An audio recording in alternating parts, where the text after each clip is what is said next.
What do we do when we're a little bit afraid that somebody somewhere is pulling the strings and might be negatively affecting us, might not have our best interest in mind? You know, between 1960 and 1971, the Vietnam War really produced a lot of distrust in the American people of the government. There were a series of papers released, the Pentagon Papers, and it came out that more than one administration had been lying to the public and not really being honest about how things were going or what the ultimate aims were, and that the trust in our government took a real hit. Well, then the Watergate scandal happened. So between 1972 and 1974, trust just again began to tank, and a Gallup poll said 70% in the late 1960s of Americans trusted the government. By 1974, 40% trusted the government. And it has never really recovered well since that time. In my lifetime, during the Iraq War, there was a lot of patriotism, there was a lot of feeling like there had to be some kind of a response for 9/11, but there was also, it came out, there was decisions made and choices made that made people question the Iraq War itself. See, it was predicated on this idea that there's weapons of mass destruction somewhere, and that was like trusted intelligence, and when that didn't come through, it was not only that, hey, I don't trust that the government necessarily is telling us the truth, it became, I don't even know if these guys are competent to be doing any of this. So it plants this little seed in many of us. How do I know that somebody somewhere isn't trying to do something wrong or not protecting me from something that they should be protecting me from? I mean, isn't the government's job, isn't that their first job is to protect everybody? What if somebody somewhere across the world is working in a lab right now that's gonna create a virus that's gonna take out half the planet? How do I know that there's not something nefarious going on behind closed doors? And for some of my conspiracy theory friends, this is kind of where you go, man. You live here. You're like, well, what about this? And what about this? And what about this? And that's what I tell you. I think now is the time where conspiracy theories even sound more and more plausible and more possible because, well, some of these things have really happened a little bit. And what we want to do in these moments like this is we want to turn to God. God has the answers that we need about this. In fact, the book of Esther, which we're going to be studying today, but not only today, but throughout the fall, has some answers to these kinds of questions. What do we do when someone somewhere might behind the scenes be trying to harm us? Because that's actually exactly what is going on for the Jews in the book of Esther. Many of them don't know about it, but that's the primary tension, the primary conflict of the entire story that we're going to take a look at. As we study the book of Esther, we need to make sure that we understand everything that's going on, because it's a cool story, and some of you know it, and if you don't know it, you're going to get to know it as we go through the next several weeks. It's a cool story, but we need to understand the bigger picture of the Bible story to understand the book of Esther appropriately. So many of you remember Abraham. Okay, Abraham is called by God, and God says, I want you to trust me. I'm going to lead you into a land. I'm going to make you a nation, and I know you and your wife are old, and y'all are old. I mean, look at you, you're old. And you're old for my glory. See, I haven't given you a child because I want you to be old. I want it to be so obvious that nobody could have made a nation out of this couple unless it was God. They were just too old. There's no way it possibly could have happened. And so God says, as you trust me, I'm going to make you a nation. And then he did make them a nation. And then he gives them his law, and he makes a deal with them. He says, as long as you do what I tell you to do, I'm going to keep you blessed in your own land. You're going to be the envy of the rest of the world. And for like a half a minute it works. They finally get to King David and King Solomon, and there's a king on the throne kind of supposed to be ruling in God's ways, but it only lasts for about a half a minute, because then they begin to embrace again the ways of the neighbors around them, the very people that God said, I want to make a distinction between you and them and my ways and the ways of the false gods that they follow. And so God had to do just what he said he would do. Okay, well, the deal was you have to do what I say, otherwise I'm going to stop leaving my hand of blessing on you. And so now you get to go on a timeout. And that's what happened. He sends them into a timeout. It's called the exile. Sends them into a timeout. It's going to be 70 years long. And we're at the end of that 70 years now as we pick it up in Esther. In fact, Cyrus has just told a big chunk of the Jews, you guys go back now. Your God has revealed himself to me. I'll even pay for you to get started on your temple. Go ahead and get back there and come back into the land and be God's people again. Maybe now, God is saying, maybe now you can learn to embrace my ways. In a little while, Nehemiah is going to make a trek back to Jerusalem, and he's going to build a wall around Jerusalem. But right now is in between that time, and there's a population of Jews that are in Persia. And they've been here for 70 years now, and they're kind of comfortable, but they're still the carriers of the promise. See, the original promise that was made to Abraham was, not only am I going to make you a great family, but it's through your family that I'm going to bless all the families of the world. Because I'm not just going to give you land, and I'm not just going to give you wealth. I'm going to bless your seed and bring the seed of the woman that was prophesied that her seed would crush the head of the serpent. See, that's the whole promise. That's the whole big deal. That's why it's important that there's a family, because there's this one seed that's going to come down through the line, and it's ultimately going to be Jesus Christ, who's going to bless all the families of the world. And since that very first time, there's been spiritual forces of darkness attacking the family of God, wanting to snuff it out, because what Satan wants more than anything in this time is to keep the Messiah from happening. So he wants to take out the family of God by whatever means he possibly can. So that's where we're going to pick it up as we dive into Esther. There'll be a lot of questions here, and we'll answer them as we go. But let's jump right in. Verse 1 of Esther 1. This is what happened during the time of Xerxes. The Xerxes who ruled over 127 provinces stretching from India to Cush. They're saying he ruled a lot of land. He had a lot of stuff. He was important, at least to them. At that time, King Xerxes reigned from his royal throne in the citadel of Susa. And in the 3rd year of his reign, he gave a banquet for all his nobles and officials, the military leaders of Persia and Media, the princes and nobles of the provinces were present for a full 180 days. He displayed his vast wealth of his kingdom and splendor and glory and majesty. 6 months, he has this giant party. And what he's doing, we actually know from corroborating extra-biblical history that this was 483 BC. There was a great war council that Xerxes held, and the war council was about, we're going to go attack the Greeks. That's what we're going to do. And so he invites all of his generals and all of his officials and all of his people. He says, let's have a big 6-month party, and I'm going to show you all my stuff. The point of the text is saying, hey, this was lavish, dude. This was opulent. He's got all this stuff, and he's showing it off. He's like, we are going to go destroy the Greeks. I want to stir everybody up and get them excited. This is what we're going to do. We're the most important people in the world. And he's stirring them up to go to war, showing them all of his incredible stuff. Verse 8, by the king's command, each guest was allowed to drink with no restrictions. For the king instructed all the wine stewards to serve each man what he wished. Queen Vashti also gave a banquet for the women in the royal palace of King Xerxes. Okay, 2 things right there. 1, Queen Vashti, she's a figure. She's a new important character in this entire story. In some ways, she's the greater context for the person of Esther in the entire narrative. So she appears, she's about to be really important. But there's also this idea of, hey, everybody just drink. That's what he's saying. For 6 months straight, we're gonna have a party and you're just gonna drink. By the way, after that 6-month party, then they have one more party to celebrate the 6-month party that they just had.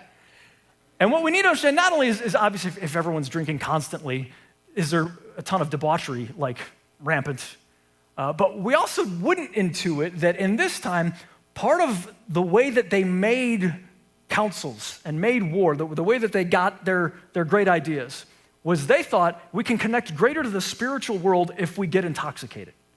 We're gonna be more open to wise counsel. And so they'd get drunk and they'd make decisions, write them down, so that when they sobered up, they could look at their decisions. Yeah, is that nuts? For anyone who's been drunk, you're like, wow, that's a way to rule. And so that's what, now to be fair, sometimes they would be like, I don't know, man, that was a dumb decision. Let's not do that. But by and large, that's how they thought. They were like, hey, we can get better victories if we go ahead and everybody's drinking. Okay, so this is what's happening. Now, I'll point out just one thing to notice. The people that are reading the book of Esther later, here's a couple things that they know. 1, the attack on the Greeks has already happened and they lost. Okay, so they lost. So they're looking back at this little play playing out, and they're all triumphant already. They're going to lose, but they think they're not going to lose. And they're full of opulence, and they're full of celebration, and they're full of everybody's partying and drinking and trying to get the advice of the gods. And everybody in the future knows that this is a little bit humiliating to these people. The text is trying to say, these guys are kind of dim-witted. They're not too bright. That's what they're saying about these folks. Now, on verse 10, on the 7th day, when King Xerxes was in high spirits from wine, Okay, so dude, he's gone there now. He commanded the 7 eunuchs who served him, we're just going to skip their names because there's no use in trying to pronounce them.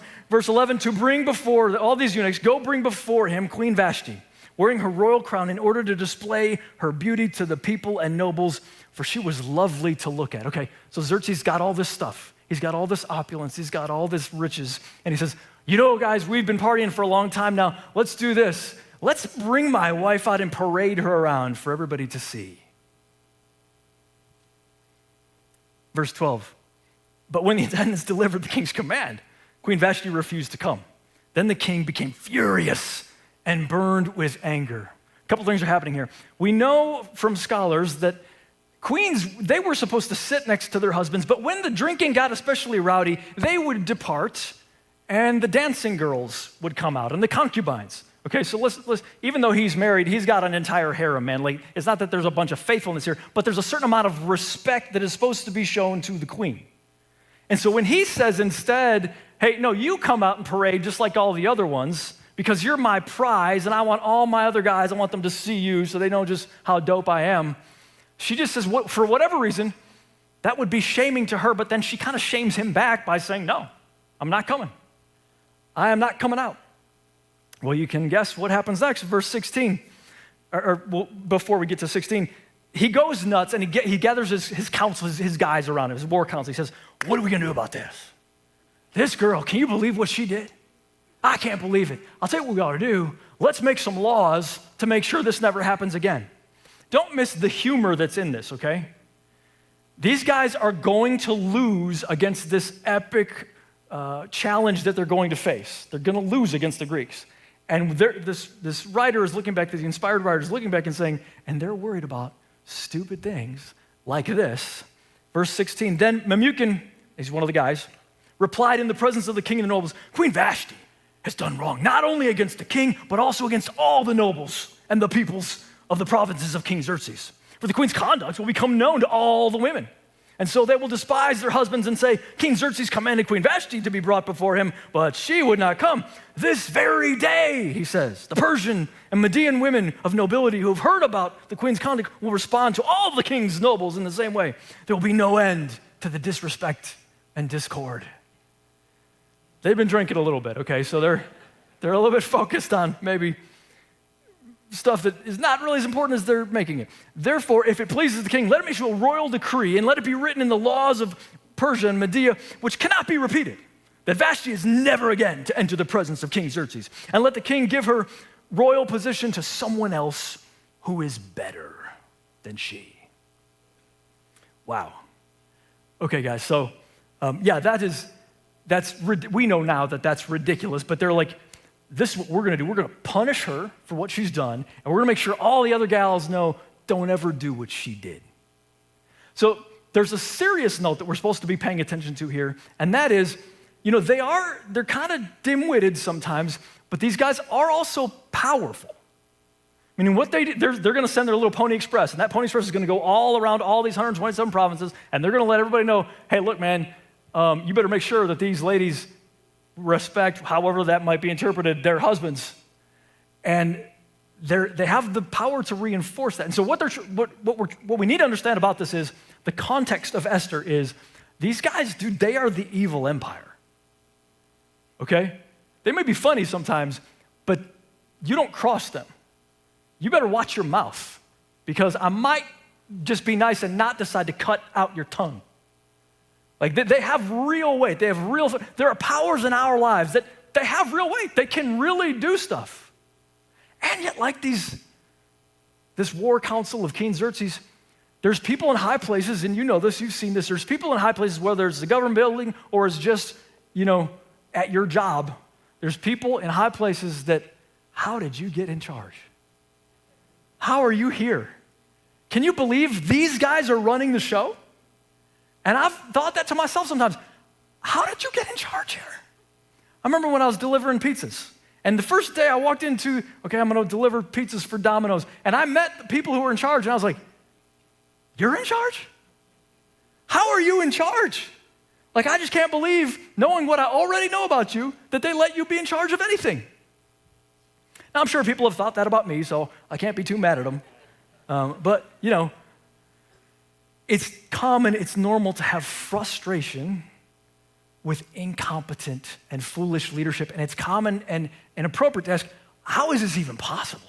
Like, why are these people in charge? And one of the things the Bible is trying to point out, every time it points out incompetent leadership, it's trying to point out, do you see this? Do you see how even in the places that should be making all the wise and good decisions, there's a lack of wise leadership. And even when they are wise, like Solomon, they're not wise enough. And it's trying to imply there's a void here, there's something missing, and that thing is a really wise and really good king. See, when our first parents left the rule of the really wise and really good God and said, no, we'll take it from here, we can do it ourselves, they ran into eventually through their children and children and children and children, all kinds of situations where dumb people are in charge. They shouldn't be in charge. They need a true king, a good king, a benevolent king, a wise king who's in charge of an unshakable kingdom. They need Jesus Christ, which is what the entire Bible is trying to tell us. The people of God, so the people in Esther and the people of God today, what do we need to do? We need to recognize that we need to not fear, we need to refuse to fear the plans and the powers and the pettiness of the evil empire, whether it's individuals in our lives, whether it's organizations or governments in our lives. And we do that by reflecting on who God is. I'm going to resist fear. What are we talking about? We're talking about fear really today. We're talking about fear. I'm going to resist fear, and I'm going to resist it by reflecting on who God is. There's things that could go wrong. There's things that could happen, but I'm going to resist fear by focusing on who is this God that has made me promises, and how am I supposed to think about his promises? There's some things we need to understand about the book of Esther as we go into this. The first is the book of Esther really is a rescue mission, just like the entire Bible is a rescue mission. It's a rescue mission to rescue the folks that are in bondage to sin and, in many cases, their own stupidity, their own dumb rulers that they either are or they appoint. There's also something else going on that you're going to see a little bit later. There's a classic enemy. There's a wicked guy, we're going to meet him, named Haman. And he's not only it's like he's inspired by Satan almost. He wants to kill the people of God to destroy the seed of God. That's what he wants to do. But he's also he's related to an old enemy that, for those who know about this, if you don't, that's okay. For those who know about this, he's related to an old enemy, an Ammonite that King Saul once upon a time should have destroyed, and he didn't. And there's this relative left who is going to bring fury on the Jews. That's what he's going to try to do. One other thing we need to know, and we've talked about it a little bit, but in the book of Esther, God is absolutely silent. He didn't say anything. In fact, he's not even talked about directly. Mordecai, a guy we're going to meet, he alludes to him or talks about the fact that there's a God in charge, but it's very purposeful that God is not mentioned. It's the only book of the Bible where God is not mentioned and he's not a character doing things visibly. And that is because God wants us to know there are times when we're in situations that it doesn't seem like God is doing anything. Do you have anything like this? Or it seems like, I feel like maybe once upon a time God said something about this, but here I still am. And here still I'm going through, and what I know is I'm not delivered, and I feel like there's dumb people in charge, and I feel like my thing is not moving forward, or maybe God forgot about me, or maybe all the important people have already gone. Maybe I'm just left behind because I'm not important. You might have thought that if you were a Jew in this time, because, God actually already released the Jews, and many of them went back to Jerusalem. Maybe they're the only ones that matter, and I don't matter, because God's like, well, I got this, so I don't need you. You ever felt like that? Maybe, well, God's got them, he doesn't need me. He probably doesn't care really what happens to me. He's already got his plan, he's already got his people, he's already doing his thing. He probably doesn't need to care about me. What we're going to learn in this series is even when God seems hidden or silent, he's still guiding his people. He's still keeping his promises. And what we're going to see is he's doing it through very high stakes circumstances, sometimes very low stakes circumstances, but through the everyday choices people make that don't necessarily seem like God is in them. But he's still doing it. Thanks for the amens from the hungry people. Keep them coming. Three things to remember when God is silent.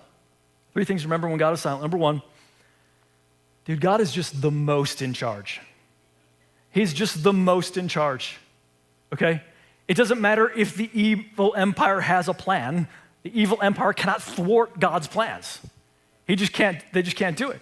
God is, a theological term, we call it sovereign. He demonstrates his sovereignty. That means he's the most in charge. That means he owns everything and does whatever he wants, whatever is right, whatever is good according to his own intellect, according to his own wisdom, according to his own counsel. He does whatever he wants to with his stuff. He has the right to do it because it's his.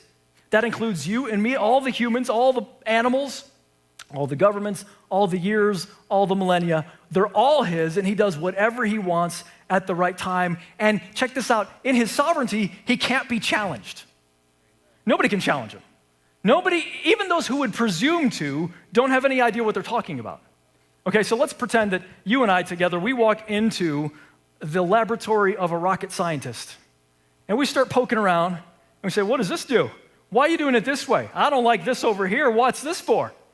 And we're just poking around, and maybe this rocket scientist is exceedingly kind and says, guys, can I just tell you, you don't know the beginning of the beginning of the beginning of the beginning of the questions you even should ask.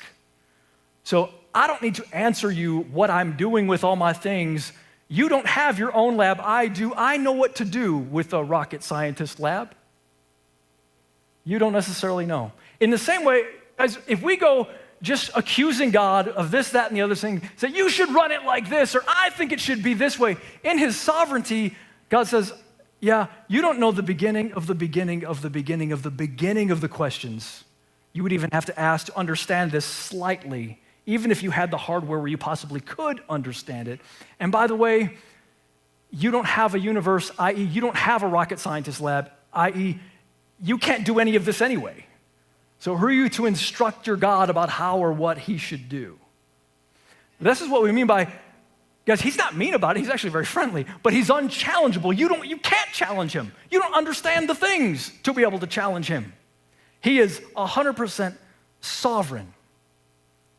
He's sovereign, we see in the book of Esther. Even, we're going to find out, even the removal of Queen Vashti is God sovereignly interacting. Even the anger and the psychopath council that is called to make this law is happening within the sovereignty of God.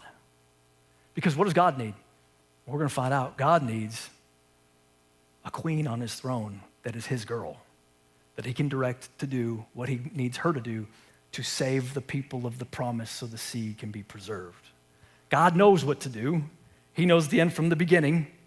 Many of you are familiar with one of the greatest movies ever made, Avengers: Infinity War. And you've heard me talk about this before. And you might say, Carter, why do you always talk about this movie? And my question to you is, well, why not talk about this movie? But you might be familiar with one of the awesome pivotal scenes. It's when Dr. Strange is looking forward into all the 14 million possible conclusions or outcomes of the Avengers fighting Thanos. And it comes out that only 1 in 14 million is the one that can really work. Well, Dr. Strange has the power to look into the future. And you might think that God, that's what God does. He looks into the future and sees all outcomes possible. But God isn't like Dr. Strange. He's not limited the way Dr. Strange is. See, God doesn't need to look into the future. God writes the future. God is the one who decides what is going to happen. He's not in the movie. He's outside of the movie writing the movie. That's what God is doing. God is 100% sovereign. God is the most in charge, okay? So in the book of Esther, what you're going to see is it's almost like there's these weird dominoes that are falling in. They just seem like they're in random places, and I don't understand why this is happening. And that's because God knows where the dominoes need to be to fall in the right way to do what he needs to happen. What seems like just coincidence, random coincidence, we find out later is God's providence. And what providence means is it's God's use of his sovereignty to benefit those that he loves. He knows how to set it up, baby. He knows what to do. So what do? Well, we trust him. We trust that he's leading us in a way that is actually beneficial for us. That means when you're in the relationship and it doesn't really work the way that you wanted to, and you're heartbroken. You're like, God, why is this happening? He says, it's not time.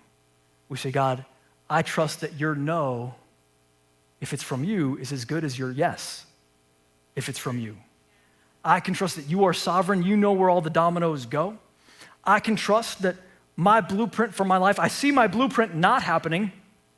I know God could affect and make my life go according to my blueprint.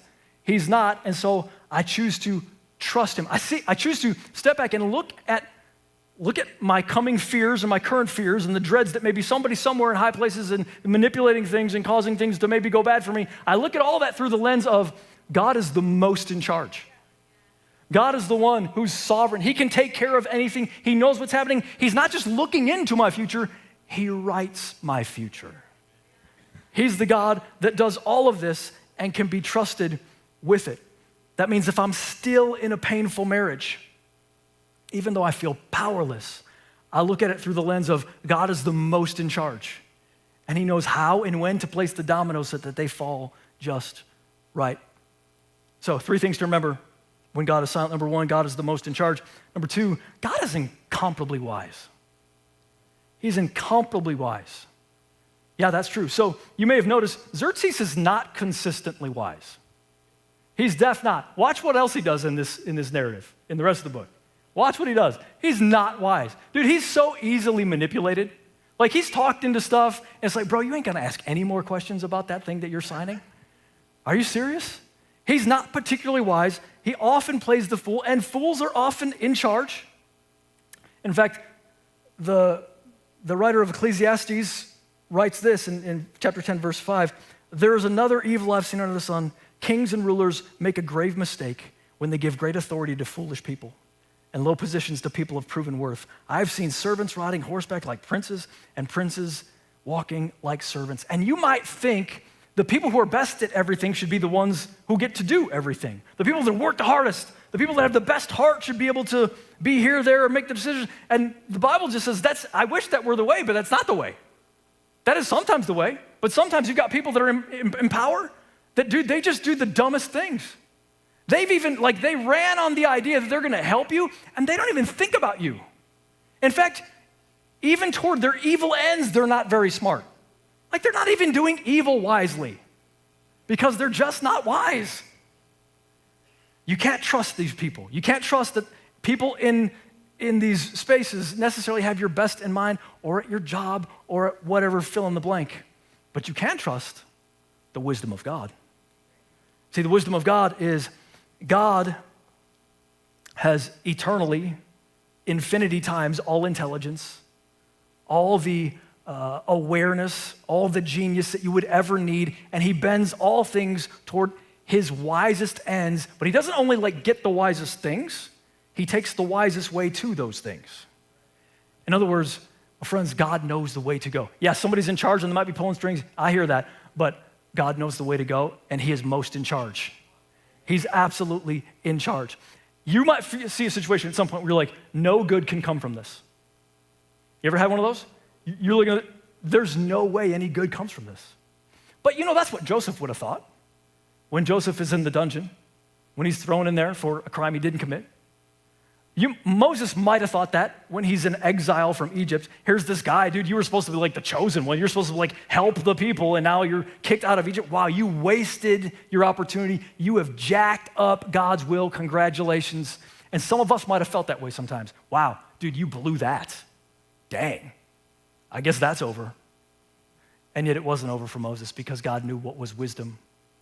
Even the cross of Jesus Christ, if you're one of the disciples and you're watching this happen, you're like, no good can come from this. And yet, the all-wise God, the God who's incomparably wise, knows what to do. So we've already mentioned one of the greatest movies of all time. Let me mention another one, The Karate Kid. Yeah, come on, somebody. Hey, so Daniel LaRusso is being trained by Mr. Miyagi, but it's frustrating to Daniel because he doesn't know why he's being told to do all these chores, right? Remember, he's like, hey, wax on, wax off, sand the floor, and paint the fence and paint the house, and he's getting frustrated. He doesn't know why Mr. Miyagi is teaching him this stuff. He's supposed to be helping him with the tournament, and so they get to a flashpoint, And Daniel's starting to go off on him, and Mr. Miyagi stops him, and in a way, he kind of like challenges him to use the motions that he's been learning by doing all these chores. Mr. Miyagi was training Daniel's muscle memory by making him do things that didn't make sense to him. Didn't make sense to him. Didn't make sense to him. You got anything that doesn't make sense? Doesn't make sense. This doesn't make sense to me. God, why are we doing this? I just can't see. God, if you just tell me what to do, I would do it. Why do we do, what is this? Why are we doing this? Is it possible that God is a whole lot more like Mr. Miyagi? And he's saying, I know you don't understand it now, but I'm training you with some muscle memory because later there's gonna be a tournament. And I need you to have those moves down. Meaning, I need you to learn to obey here because here it's really gonna matter. I need you to learn to just like trust me here because here the stakes are high. I need you to get that muscle memory in because later on you're gonna see what? The wisdom of God. You're gonna see that I saw things you didn't see coming and I know what to do. Let me give you another example. Dude, I like to play chess, but I'm not necessarily good at chess. Like I can beat some of the people around me, but if you put me up against anyone that has like read a book about it or knows about it, like I'm just toast right away. I could look at the chessboard that someone who's kind of good sets up, and I could look at the chessboard of a grandmaster, and both I would be like, I don't know what you're doing. I don't know what those moves are about. I don't know what you're setting up there. That's because I don't know chess. I don't know, I'm not the master of it. In the same way, God, who is the real chess master of the entire universe, he's setting up the pieces in such a way that ultimately, my friends, it looks random to us. It looks, I don't understand these moves. I don't know why this is going that way and that's going this way. And the reason why it's going that way is because God is setting everybody up for checkmate. That's what God's doing. He's getting everything in position for God to win. That's what's happening. And for your good and your best and your blessing, that's what God does. I know it looks strange, but what if it's a setup, my friend? What if this thing you don't understand is a setup for checkmate? Well, I thought you'd be louder on that one, but we're going to keep right on going because we're almost there. So maybe you weren't chosen for leadership and you really wanted to be. You're like, I don't understand this. I don't see why I can't do this right now. And maybe the answer is, I'm saying no now so I can say yes to the better thing. It might be that you lost a job that was like, this is like everything I wanted to do, and now I feel derailed. And maybe in the wisdom of God, yeah, but I see where that goes, and that pace is gonna destroy you, and it's gonna lead you into all kinds of sin that you don't like. In fact, you even don't like some of that stuff that you think you like, but you're gonna love this. I'm gonna put you here. Your wisdom wouldn't get here because you're not a chess master, but God is, and he knows what to do. In the book of Esther, just like in our lives, guys, the wisdom of God is not shouted. It's whispered. It's whispered in detours. It's whispered in the details. It's whispered in reversals that nobody saw coming. Yet God does it because he is all wise. So God is the most in charge. Somebody say the most in charge. He's the most in charge. He's incomparably wise, meaning we're not even going to understand it a little bit sometimes. And he remembers those left behind. I love it. He remembers those left behind. If you felt left behind, you felt like the one that didn't matter, the one that doesn't matter if you get picked at all, you can stay on the bench for all anybody cares. If you ever felt like that, you're gonna love this God because this is the God who remembers the left behind. Because we might think, well, God, you've already got these people in Jerusalem. The promise is secure. It's all gonna happen. Who cares about these other people? Well, hey, if they're gonna die, if there's gonna be some decree by Xerxes that they all die, hey, I mean, it's tough, but what are you gonna do? The plan of God is still fine. And we can feel like maybe it doesn't matter what happens to me. God's gonna do his thing and everything's gonna be fine with him. So it doesn't matter if my thing doesn't work. It doesn't matter if no one remembers me. It doesn't matter if anyone weighs in for me. Well, precious God will weigh in for you because God is, this is what he is. Remember, he's sovereign, he's wise, and God is faithful and he can't not be. God is faithful. It's just who he is. It's what he does. He's faithful again and again and again. Whether you see him, like how that is going to be faithful or not, whether you see, like, feels like God has abandoned you, it feels like God's moved on, it feels like your thing doesn't get to happen. Yeah, I know it looks like that, but God, see, God is just faithful. That's just who he is. There are times when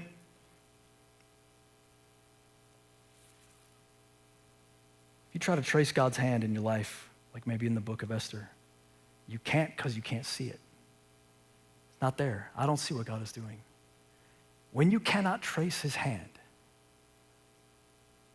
trace his heart on the cross. Trace his heart. You say, I don't know what God is doing. But I know the kind of thing God would be doing. And the thing he would be doing is being faithful to me. He would be working it for my good. He would be thinking about what's to my best advantage. Even when I've failed him miserably, he's still finding a way to work his faithfulness in. He's not rejecting me. He's going to be faithful to me because he always knows what's going to happen. And just like in chapter 9, when he finally reverses the decree of Haman, he can reverse things overnight. He's always faithful. He's always reliant. He's always stable. He's always steadfast. God is a sure thing. My friends, we're not a sure thing, but God is a sure thing. There have been people in your life who they weren't a sure thing. They were like leaning on this. What are you? That's dangerous. They're like leaning on something. Now, if I put all my weight on this, I could probably just like push this right down. I can't lean on this, dude. I don't know if the cameras can see this, but if I lean on this, dude, this is heavy. I can lean all day. You're safe, don't worry. I can lean all day. This is steadfast. This is faithful. This is God. God's not moving, man. He's not changing. He's going to be faithful to you no matter what you do. Whether you know it, whether you don't know it, whether you're good, whether you're bad, God is going to be faithful because God is faithful. Come on, somebody. And what that means is God will come to your rescue even when it seems like it's past the final hour. Yes, he will. He'll rescue us from sin. He'll rescue us from devils. He'll rescue us from the opinions of other people. He'll rescue us from sometimes our wrong wants or our wrong need to be needed. He'll rescue us from our need to control things. He'll rescue us from our vices. He'll rescue us from being overly impressed with our virtues. He'll rescue us from sin. He'll rescue us from sickness. He'll rescue us from death. Even when it happens, he'll rescue us from it while it's happening into permanent, eternal life. God will have your back, and he will even rescue us from the empire, no matter who's in charge, no matter how harsh it is, no matter what they're doing. Your God will come for you. Yes, he will. It's wise to believe it now. And that's what we're learning in Esther this fall. My friends, from the very start of the Bible, from Abraham all the way to Cyrus, all the way to the cross of Jesus Christ, Esther is one more chapter in the story of the faithful rescue of God, and it climaxes in Jesus Christ. That's what it is. That's the story that we're in right now. That is what's happening. And so, I want to challenge you a couple things. One is, see the whole series. Watch us online all the time, or come all the time, or both. Come and then go home and watch it again, because we need to get these virtues of who God is in our spirits. But let's also decide, we're going to be a people, we're going to practice, we're going to ask for God's help. We're going to look at the dreads that are coming, that you're afraid of, this is going to happen, or this is going to happen. We're going to back up and we're going to look through the lens of Scripture and say, God is the most in charge. He's just the most in charge. He is incomparably wise, and he will not leave me behind. Let's pray. God, it's so good to hear who you are. Our minds need this medicine. We need to remember this is who you are. Thank you for your word. Thank you that you were faithful to the people in Esther's time, and you're going to be faithful in our time. I pray, number one, that you'd bless this series, that we would grab a hold of your heart in a way that we just never have before as a church, that we would kind of like upgrade because we're so impacted by your word. I also pray for the hard, scary things that are out there in front of people right now, and it seems like it's going to end dreadfully. God, we resist the spirit of dread, and we decide to put our trust in you who are most in charge. We thank you that you're always working things together for our good by your wisdom, even when we don't see how the dominoes are going to fall. And you will never leave us behind, no matter what it is, because even when we are faithless, you are going to be faithful. In Jesus' name. Hey, thanks for tuning in today. If God has used the ministry of Fierce in your life, please consider paying it forward with a financial gift at fierce.church/give. If you want more resources like this, check out all of our channels at YouTube, TikTok, and Instagram. check out our podcasts, and check out our blog at fierce.church/blog. If you haven't already, please consider sharing this to help people you know take their next step. We'll see you next time.